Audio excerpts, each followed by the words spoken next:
welcome back to the my new video guys and my YouTube channel. Today friend we are going to talk about guys how can we disconnect earphone to our Poco phone. Guys, you have connected guys any earphone and guys any Bluetooth device. Friends, you want to disconnect the device, so then how can we disconnect?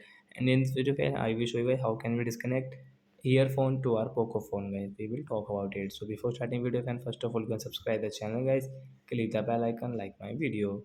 First of all guys, open your phone setting guys. After on phone setting guys, scroll it friends, you can see phone Bluetooth setting guys, click on your Bluetooth setting. And friends, you can see guys ubon company guys, this earphone guys we have connected guys, we want to disconnect. So guys, right side tap here.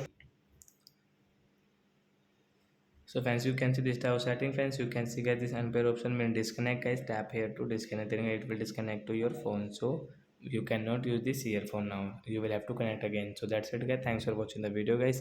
We will meet the next video guys with new topic. Before going guys, please comment, like the video, subscribe the channel. Bye bye friends, thanks for watching the video guys.